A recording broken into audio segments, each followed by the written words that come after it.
Which one of you would most likely need to be bailed out of jail? Okay, so yeah, I would think me, but she's kind of crazy too. Once we became profitable and the business was like this, I was working a ton of hours.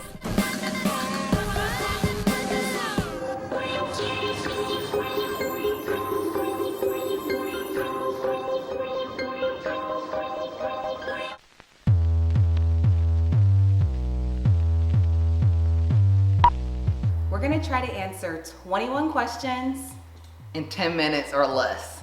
I don't Think know. we could do it? I don't think so. No. All right, we'll try. Let's go. All right. Best business decision you've ever made?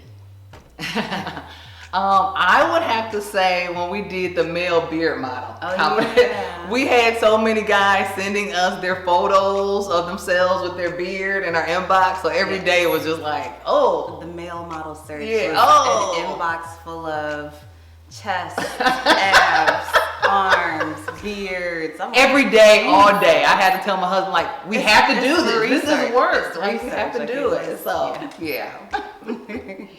If you had a second chance to start Skinphorea, what would you have done differently? I think that, I guess the only thing that we would have done differently is, plan ahead. Plan ahead, I think we would have hired differently and paid differently. A Yeah. different pay structure. Yeah. What do you look for in an employee? I know there's several things. One that I would say is if there's gaps in their timeline and their resume, I feel like they're hiding something. And then also if there is no longevity at a job, I feel like they're jumping from job to job. Nothing's gonna make them happy and they're probably gonna be the one to complain about something. What do you think? I'm looking at personality, but I'm not looking, which is gonna sound kind of odd, the person that interviews the absolute best, because time and time again, the best interviewer is sometimes our worst employee. Yeah. So I'm looking for the person that knows that they're a little rough around the edges when it comes to just the one-on-one interview, but that can like excel and soar, and that comes from the job longevity, not having major gaps. So just really being able to see that person for the worker they really are. Definitely. What do you do for fun when you are not working? Me, I'm in a Snuggie. So I used to have my Snuggie. I'm at home watching Netflix and drinking some wine. For fun, it just depends, but Yeah, I would say what kind of fun? Yeah, right. Like I might be hardcore drinking, dancing on bars. No, I'm at home sleeping or playing with my new baby. Yeah. Who is most likely to laugh when they're not supposed to in a meeting? I don't know. I feel like me, because I know I have ADD. Like I've had it since I was a very little girl. So it's nothing for me to zone out and start daydreaming and be like, we're talking about what happened again? Back to what we're doing today. I think we're both inappropriate and laugh at inappropriate times. So, yeah. What did you go to school for? What did you major in? That was a waste of money. No, I'm playing.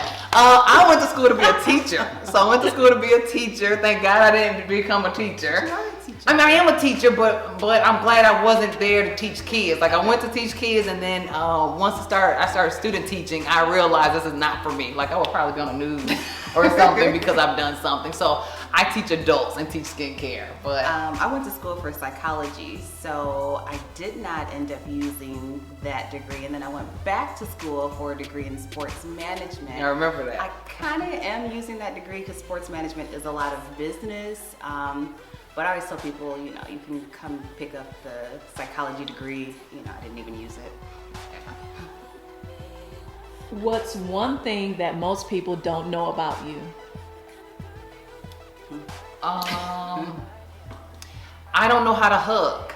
Like I'm not an affectionate person. Like, so my husband has told me for years, but it took my friends to sit back and say, you hurt our feelings when you don't hug us. I do a church hug to everybody. So they've taught me now when I hug, right now I have to count to 10 and go and exhale. So I'm learning how to hug people, but yeah, I'm not affectionate at all. I'm very socially awkward, I think. So it comes across as like, oh, she's so recluse and just so quiet and just maybe even kind of off-putting, and it's like, no, I'm just a weirdo. So, proceed with caution. Right.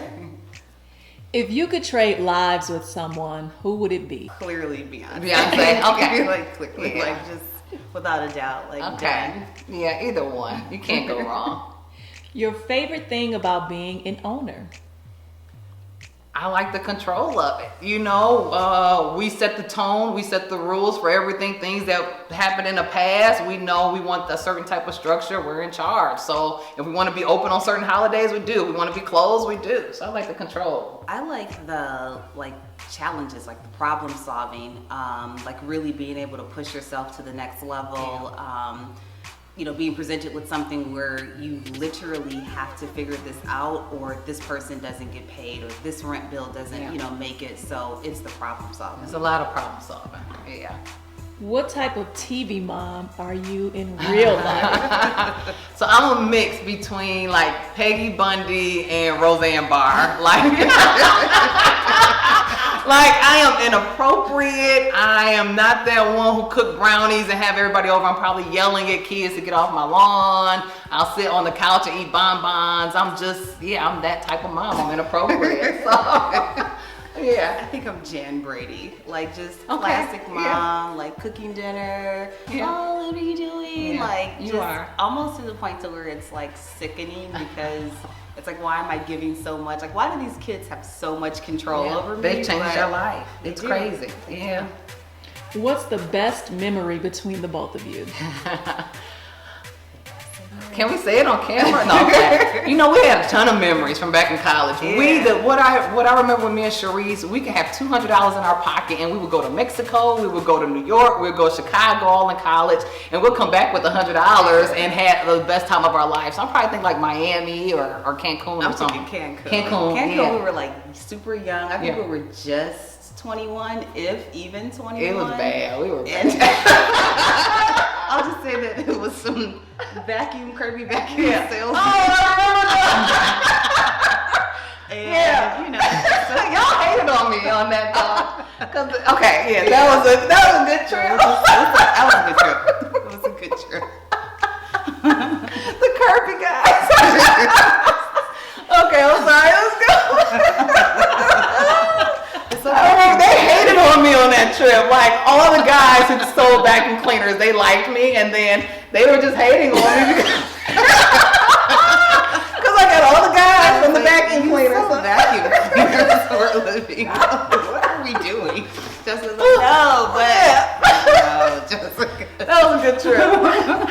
Which one of you would most likely need to be bailed out of jail? Okay, so I would think me, but she's kind of crazy too. So I think we both, if she's in jail or I'm in jail, we're probably gonna both be in jail together. But I do see me in jail a couple of times. Like I'm a Gemini, so I have that little wild streak. we're a little to come out. crazy, both of us. So yeah. If you could travel back in time, where would you go? Me, college, all the way. Eastern Michigan, I feel like that was the time of my life with the friends and the people that I met. I was just thinking, like, I had so much fun in college. I don't think I want my kids to go to college. Like, thinking about all the stuff that we did, I don't want Gabby to go to college. And that's funny that you said that, because I got accepted to both Eastern and Michigan State. And when my mom saw my Michigan State acceptance letter, she was like, absolutely not. Really? I partied at Michigan State. You're not going there. And we Like, did that at Easter. Yeah, I was so like, Mom, anywhere they I'm go. doing the same Yeah, stuff, they're going to so. community college. I'm like, no. What's the one thing you must always have in your purse? Ooh. Chapstick. Mine's, it's inappropriate. I can't even say it on camera. So next question. Chapstick. Yeah, it's not. I can't. Funniest story as an entrepreneur?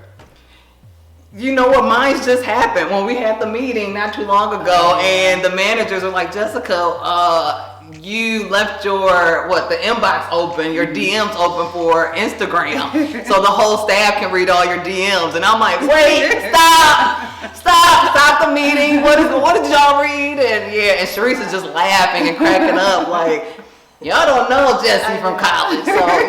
So that was very, we laughed. It was embarrassing. What do you typically tell people when they ask you what you do?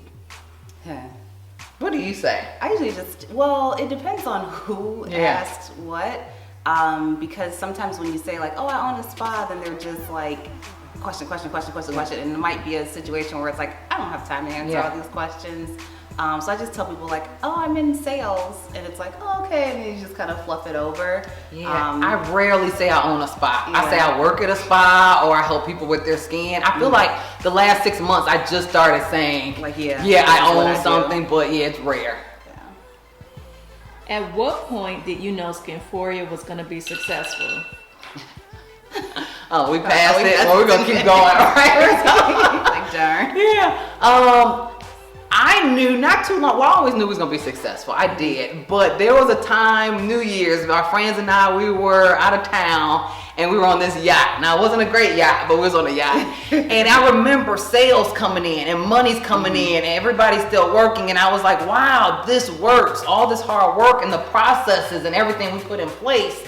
I don't have to be present at this place of all the hard work we've done to be able to make money. And I was making money while out of town vacation. That's very true. Like, one, we got to the point where it was like, we don't have to sit here at this desk. We don't have to sit here doing treatments. Like, we can successfully leave and even turn our cell phones off and just know that this is something that is like operating and running the way that we want it. Yeah. What's your least favorite part about being an entrepreneur? For me, it's like having to hold your own self accountable. Like, sometimes you need that person to say, hey, you're late for work. Like, hey, you didn't get this in on time. Like, hey, you didn't do this presentation the correct way. So for me, it's just making sure, like, the hardest part is just making sure that I'm always holding myself accountable, and you can easily get derailed sometimes. Mine is the anxiety. It's nonstop, where I know anytime my phone can go off and it's the lights, it's construction, it's a leak. So I'm always on edge that something could happen. Yeah. How does being an entrepreneur affect your relationships with your friends and family? I still feel, I don't know. I'm still close with everybody, but your circle gets tighter. You don't speak to everybody as much because I'm always on the go and I'm always busy. So usually my close family and friends kind of understand that. But yeah, my circle's tighter. I'm not around as much and I don't talk to everybody as often. Yeah, I feel like when you become an entrepreneur, people don't, I find it hard, like, people don't take it seriously as this being a job. Like, oh, I was working all day. Oh, where are you working at? Yeah. I own a whole spa. Yeah. Like, oh, what are you doing? Nonstop. It's not like I'm not doing anything. Like, just because I own it, I actually work probably 10 times more than you do. Nonstop, yeah. What's your greatest fear as an entrepreneur? My greatest fear is that we build a company so large and we have our staff and everything that we've built can crumble based on the actions of one employee. You go to these companies and you hear something with racism or somebody said something, and everything we built with our brand and everything comes crumbling down from one action from an employee. Mine is that we become so big that we lose ourselves. Like, we lose like the value of being, client service centered. We lose the value of having like the camaraderie with our employees. Like, the bigger you get, the less and less you become, attached to it or just your influence on it. So I just worry that it then spins into something that's just no longer like what we saw. I agree. How is running a successful business different than what you thought it would be? I thought we would make money quicker than what we did. So yeah, I didn't think it would take that long to bring in revenue and money. What you think? I would say that, like, just being realistic with how long it takes. And then but just on a brighter note, like, I don't think I was expecting how much of an impact it had on other people's career. Like, being able to say, hey, I taught that person, everything that they know, or they learned everything from this spa. And even if they're not here anymore, like, oh, they're out flourishing, but it's off of the backs of what we gave them. So. And that's it. We made it. Well, we didn't make it in 10 minutes, so maybe 20. Right. But we made it in 21 questions, right? So, yay. Gosh, we had a great time. That was fun. It was so much fun. Definitely send in your questions. Please do. I enjoyed this. I thought it was great. Yeah. And I would love to just get more feedback from you guys, answer some of your questions on what you want to know from Jess and I. Skincare, personal, funny, anything. Send us your questions. Next time.